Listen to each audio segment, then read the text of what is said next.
In this video, we're going to explore how people use something off of the internet called Kickstarter to turn things like this into things like this, by speaking to a man who's up to his neck in it, but doing rather well.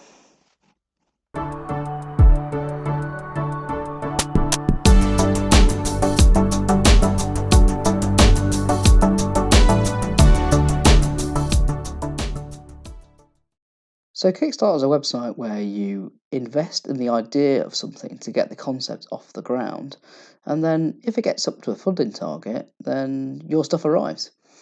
And there's a man called John Caboche of Athena Miniatures who's launched this, a 28mm Wars of Roses range with a £1,000 target, which he's already reached. As it's a very crowded market, I decided to try and get straight in there with a question which I hope wouldn't offend him.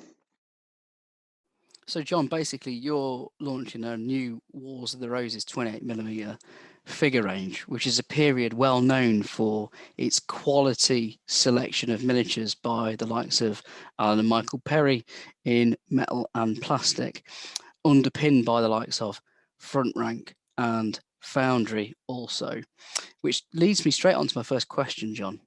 Are you mad? Yes, I could be. I think there's a strong possibility that I am clinically insane. Excellent. My wife certainly thinks I am, but I have always period. So the whole idea behind this was to fuel my own passion rather than a commercial thing. My passion is the driving force in this, and it's the miniatures range that I always wanted myself. The fact that I can also now put it to the market, and if other people want to share my vision, then that's absolutely brilliant. Enjoy the miniatures, I love them, but if other people want to enjoy them and play with them, well, that's just kind of like double bubble for me. Fantastic. And the other thing I was going to say was they are coming through Kickstarter. So for people who still live in the 1980s, arguably like me, what is Kickstarter? Because I've never actually backed one, and people looking at this saying, well, you're a YouTuber, you must have done something, and I've never ever backed Kickstarter.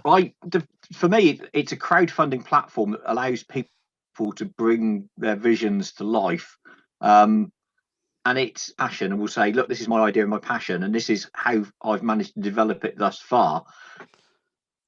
Let's take it to market, but I can't do that without a bit of help.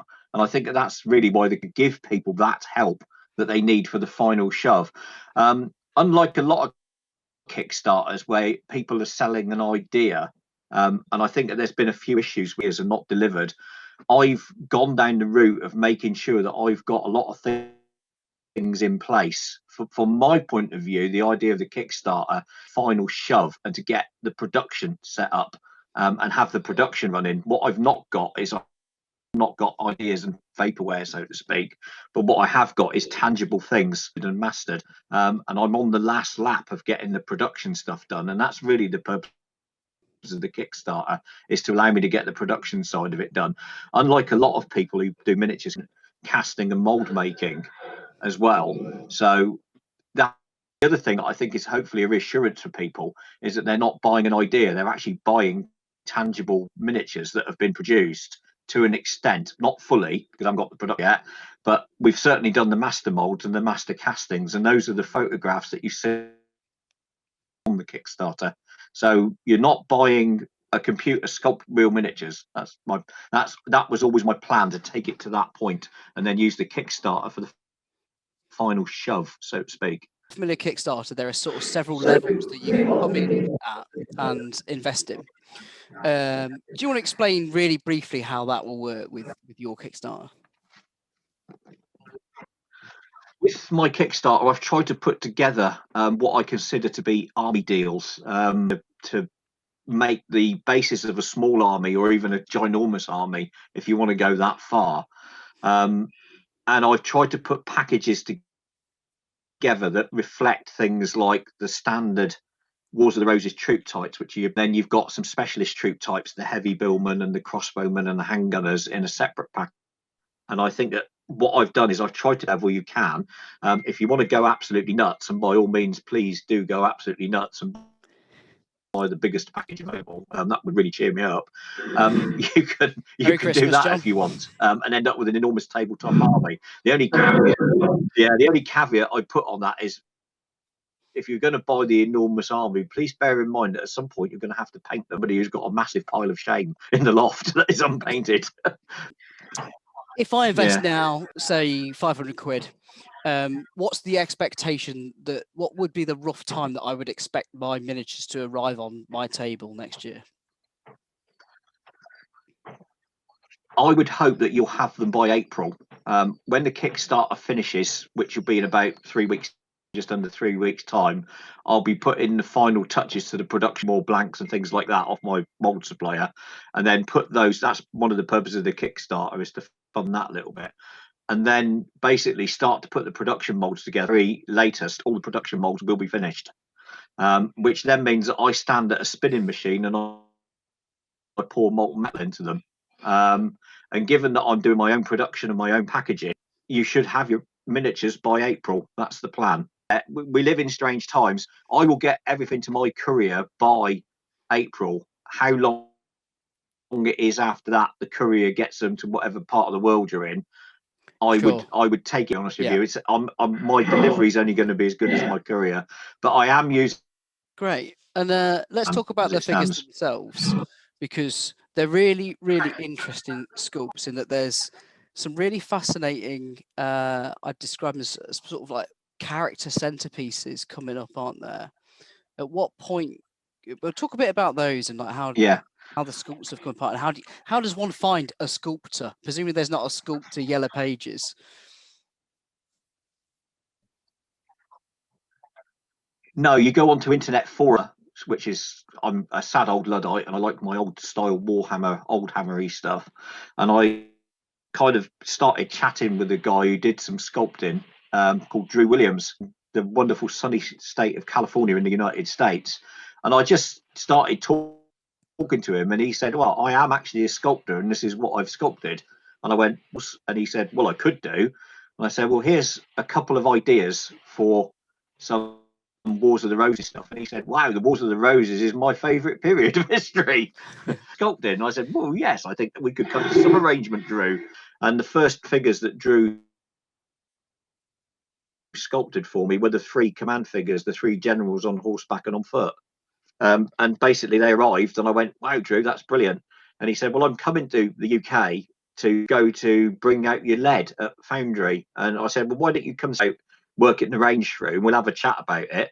And the next thing I knew is I'm at Heathrow Airport collecting Drew off the plane, and he comes and stays for a couple of days, and we thrash out a Wars of the Roses range. And then I take him to the reenactment at Tewkesbury, which he's never seen a reenactment on that scale before. And he's absolutely entranced by it. And the next thing I know is we've got all these amazing photographs for armor styles and archery and stuff like that. And I was lucky enough to have a bit of a legacy from my great uncle, so I invest in equipment and things like that. And I taught myself the fine art of mold making and casting. And then I thought, well, let's see if we can get the Wars of the Roses. Decided, let's think about doing it a Kickstarter, and I'm going to need some stretch goals. And that was when I asked Drew to sculpt all the vignettes, basically, that are, you know, the knights arming and the noble, for thought would be a nice add-on for people to use as scene setters for their tabletop battles. They're a very sort of distinctive shape, in that I suppose you put them in the sort of skinnier side of things, like a little bit like the Perrys are known for being quite slim, aren't they? They're quite visually sort of, obviously not your chunky in style. Is that deliberate? It is. I said to Drew, I think that one of the most popular ranges out there would be the Perrys. And a lot of people have got Perrys plastics simply because they're cheap and effective, and they paint up superbly because Alan and Michael Perry sculpted them. And frankly, in the whole of Alan and Michael Duff miniature, really, have they? So what I said to Drew was, here's some Perry stuff. If you can match the style and aesthetic, then I think that'll work for me, because that, if it works. And lo and behold, Drew fulfilled his design brief because he's a clever chap. Yeah, and I'm really excited to see how they're gonna match up with Perry's, because it looks to me like you could potentially mix and match them a little bit, and they could become a really nice addition. Even if you're like me and you've got loads of Perry's, then they could tempt you in to build it on the end of an army. Yeah.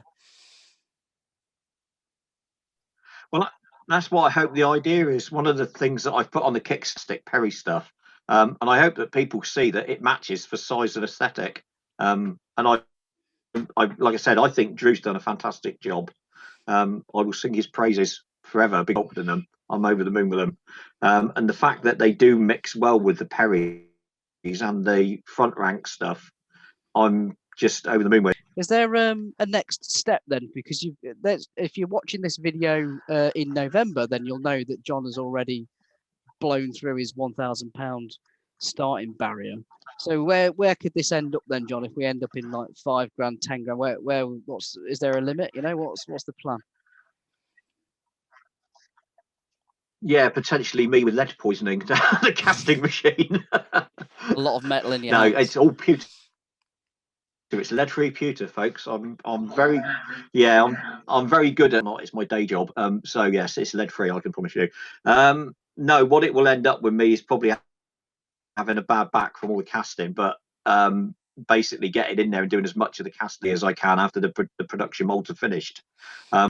Mold making is an art, and you've got to get it right. If you don't get it right, one of the things, my own personal ethos, is that I believe in good quality figures going out. If I'm selling a good quality figure, I would hope that somebody will buy mine. So to me, quality is my watchword. But you're not a madman because you've raised well over £1,000 in a matter of days. So you clearly, perhaps I'm madder than you are. So congratulations on getting it off the ground. I'm really excited to see how far it goes. Well, I'm backing it myself, and thank you. We'll see him on tables Excellent. in 2021. Something to look forward to. Brilliant. I hope that it goes far enough that everybody gets all the stretch goals. That would be lovely, because the stretch goals have been a bit of a passion of mine. I work with Drew to figure out what would be really, really lovely stretch goals for people that they could get as a nice freebie out of the package. And I hope that we go all the way, because one of my two favorite ones at the stretch goals is the little boy with his dog. I don't know why, just maybe because I like dogs, and the surgeon set, which I think Drew's done an amazing job on. So there you go. Of course, there is a bit more to Kickstarter than this. If you ever back something that doesn't reach your funding target, then your money doesn't get taken from your account. So in theory, if something's not going to go anywhere or it's not going to have enough money, you won't lose out. Despite the odd pitfall, it's a really clever way of getting some types of miniatures and games made that otherwise simply would never find their way into a commercial market. If, like me, you're a total Kickstarter moron before getting involved in this video, then I hope you've learned something. I certainly did. Like and subscribe if you get the chance, I'd really appreciate it. But for now, bye bye.